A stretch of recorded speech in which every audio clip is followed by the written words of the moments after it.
Selanjutnya materi kedua akan disampaikan oleh Bapak R. Narendra Jatna, SHMH. Bapak Narendra adalah seorang praktisi dan akademisi, dan Bapak Narendra juga aktif di Kejaksaan Agung sejak tahun 1996 dengan beberapa posisi strategis, yaitu antara lain sebagai Asisten Khusus Jaksa Agung RI, Kepala Satgas Sumber Daya Alam dan Lintas Negara, Koordinator pada Jaksa Agung Muda Tindak Pidana Umum Kejaksaan Agung, serta posisi strategis lainnya.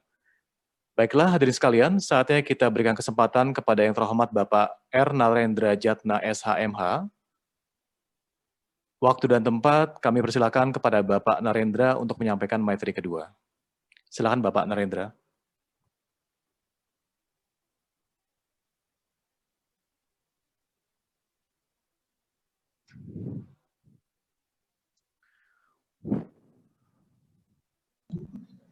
Baik, selamat pagi Bapak Ibu sekalian.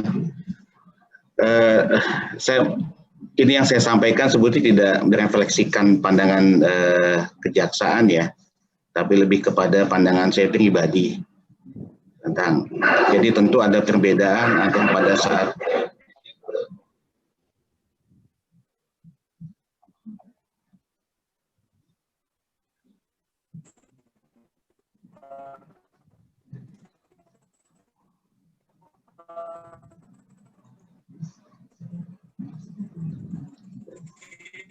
Halo,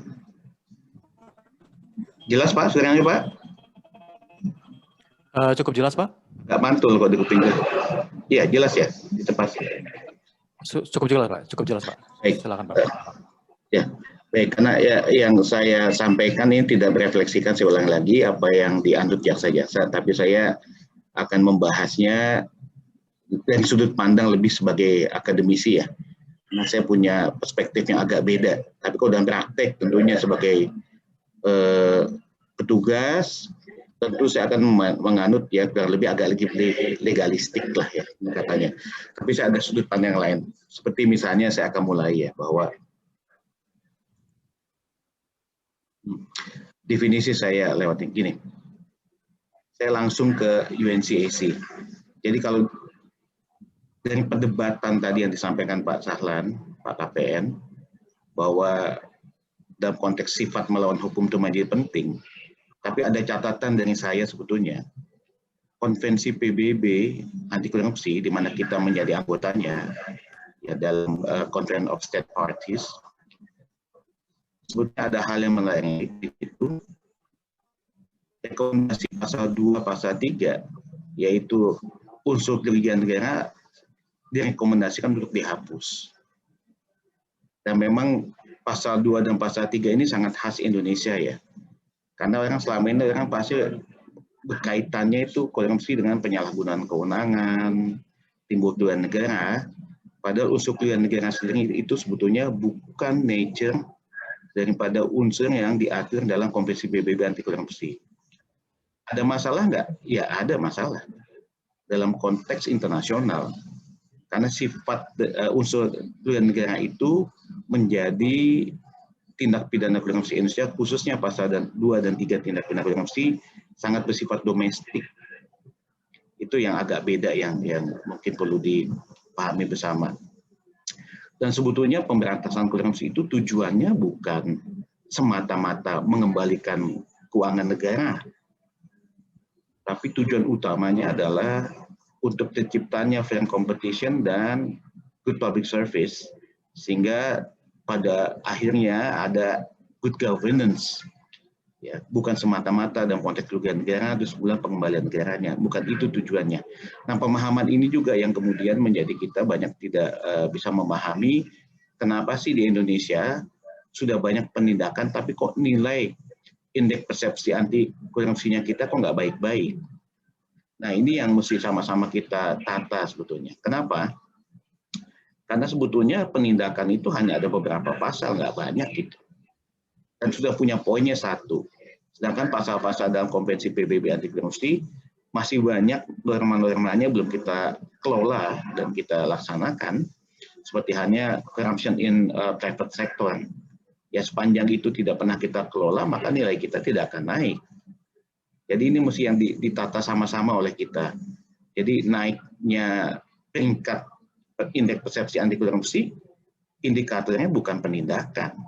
Penindakan boleh banyak-banyak, tapi nilai kita tidak akan naik karena sudah ada nilainya, sudah masuk dalam komponen nilai. Nah ini yang mesti sama-sama kita cermati lah kalau kita punya keinginan Indonesia indeks persepsi anti korupsinya akan lebih baik. Sambil contoh, negara-negara seperti Singapura, kalau dalam konteks demokrasi, saya merasa mungkin kita lebih baik ya dalam konteks demokrasinya. Kesejahteraan ya negara kecil lah. Tapi kenapa soal 5 besar? Karena di sana ada good governance, di mana terciptanya good public service dan fair competition. Ini yang belum muncul message-nya di Indonesia. Karena dengan munculnya kasus-kasus itu yang lebih berfokus, korupsi itu dilakukan oleh orang punya kewenangan dan konteksnya keuangan negara. Boleh nggak seperti itu? Ya boleh. Tapi kalau kita pengen nilai kita naik, kita harus melakukan hal yang agak berbeda dari apa yang kita pahami selama ini. Nah, ini yang saya sampaikan tadi ya. Ya inilah sebabnya kenapa kita nggak naik. Karena beda pendekatan yang kita punya. Nah, saya akan lompat lagi kepada soal pencucian uang tadi. Nah, untuk pencucian uang, banyak orang mempersepsikan pencucian uang adalah suatu metode baru untuk memberantas tindak pidana korupsi. Ya. Padahal kalau kita lihat, ya, justru terbalik. Walaupun dalam UN ini saya menduga ya, ini disebabkan karena dalam konvensi PBB anti korupsi dalam pasal 14-nya sebutkan adanya pengaturan soal pencucian uang. Jadi orang selalu mengkaitkan bahwa tindak pidana pencucian uang itu khususnya karena tindak pidana korupsi. Padahal ini pemahaman yang mesti agak diperbaiki ya. Karena UNCAC, Konvensi PBB anti korupsi sebetulnya adalah turunan dari UNTOC, United Nations on Transnational Organized Crime, di mana core-nya adalah pencucian uang. Dan perlu dipahami juga bahwa pencucian uang itu dipicu sebetulnya ada penanganan kasus narkotika, bukan korupsi. Jadi ini mesti ditata juga nih ya, soal hubungan pencucian uang dengan tindak pidana korupsi. Yang seharusnya yang kita pahami adalah tindak pidana korupsi hanyalah salah satu tindak pidana asal dalam pencucian uang. Bukan kemudian tindak pidana pencucian uang adalah suatu metode baru dalam pemberantasan tindak pidana korupsi, bukan. Justru pemicu kasus rezim pencucian uang itu adalah kasus-kasus tindak pidana narkotika. Ini yang saya rasa di Indonesia sebagian besar dari kita belum menganut itu. Nah, belum lagi bahwa di Indonesia kita belum ada mazhab yang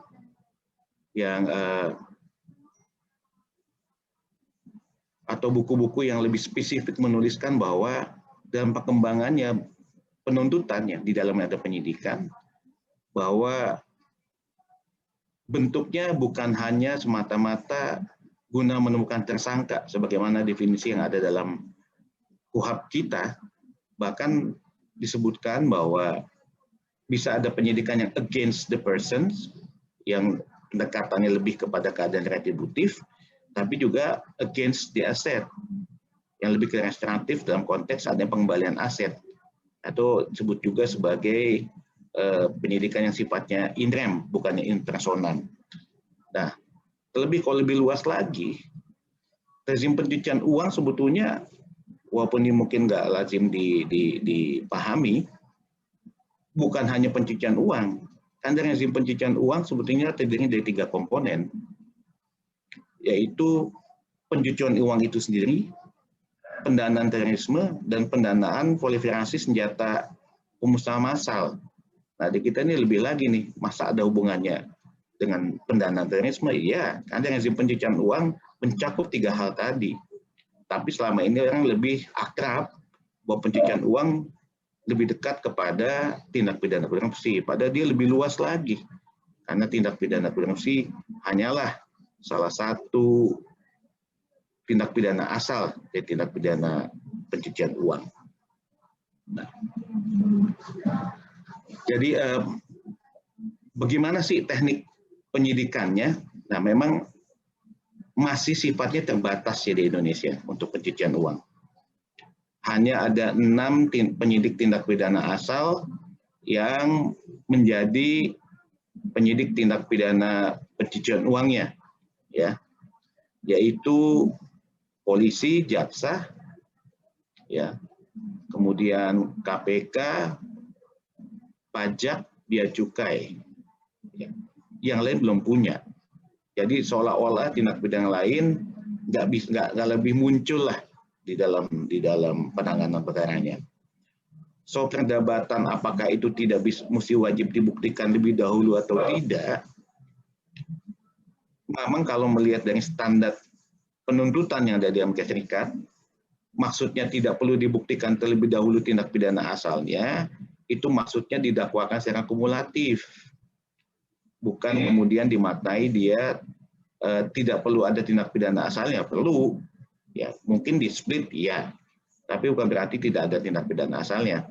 Karena kalau dalam rezim penuntutan yang dalam Amerika, dia kan hanya mengenal satu jenis dakwaan, yaitu multiplying indictment. Jadi semuanya dikumulasikan ke dalam satu dakwaan.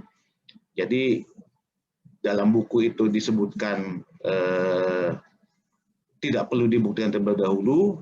Saya pribadi ini memaknainya sebagai bahwa dakwaannya idealnya dilakukan secara kumulatif, bersamaan, walaupun dimungkinkan juga splitting, mengingat waktu ya, karena untuk pencucian uang itu penyidikannya jauh lebih panjang dibanding tindak pidana asalnya. Karena kita dalam hal ini juga menelusuri aset-aset yang diduga dilakukan pencucian uangnya.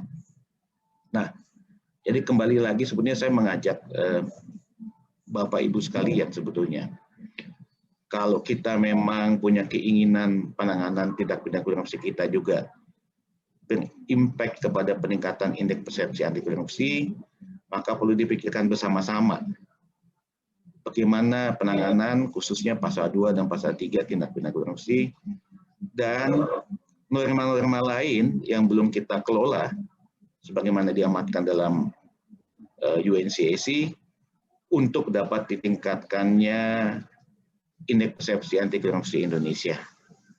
Jadi kurang lebihnya itu yang bisa saya dapat sampaikan. Terima kasih, saya kembalikan ke Pak Denny sebagai moderator.